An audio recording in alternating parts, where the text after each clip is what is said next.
Airsoft GI would like to thank our sponsors.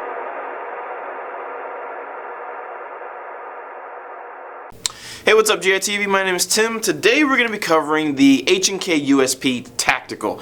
I realized after going through all of the KWA-made USPs on our website that we have the same video representing each of the different types of products. So I thought it would be beneficial that if we had an individual video for each of the different versions of the USP made by KWA. So this is going to be the first in a series of videos covering the HK USP lineup OEM by KWA. Now we're going to start with the tactical version because it's the version that's most closely related to the USP 45, and thus it shares a lot of the same features such as the metal alloy slide and the polymer frame, as well as the ambidextrous magazine release.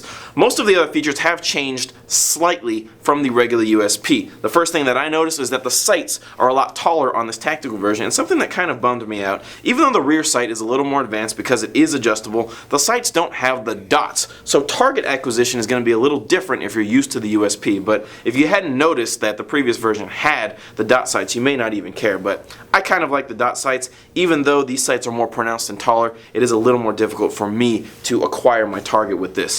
The safety is now ambidextrous, and it also functions as the decocker. For those of you that aren't aware, this is a model for all of the USPs. It is an ambidextrous safety, whereas the regular 45 USP only has a safety on the left-hand side. The slide release is still only on the left-hand side here, and the magazine lip on the bottom here is a little more pronounced on the tactical version than it is on the USP 45. Now, all of the USPs have a proprietary railed frame that's made specifically for a specific type of light made by Surefire, the only light really that fits on here. So in order for me to mount this NC Star flashlight on here, I actually have a USP rail adapter. So this thing is also made by NC Star. You can check out the rail adapter on our website as well as this NC Star light if you like the tactical look of having a light on your USP, because most things actually don't fit on the gun by itself. And the last but not least, the difference between this gun externally and the regular USP 45 is, of course, the threaded barrel. This gun should perform very similarly, if not exactly the same as the USP 45, but we're going to take this over to our range and test it out just in case. Alright, we're at our little chrono area. We have the USP Tactical here. I have this thing loaded up with Elite Force .20 gram BBs and green gas. Let's see how this thing performs. Error. Error. Alright, it reads at 350. 348.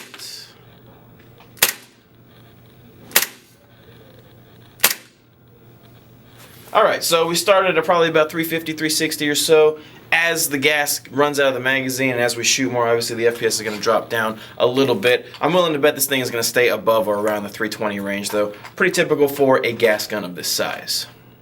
Alrighty, so like I said, performance is very similar between the USP Tactical and the USP 45. They are virtually the same gun with different external features, which I've mentioned earlier. This gun still features KWA's famous NS2 gas system.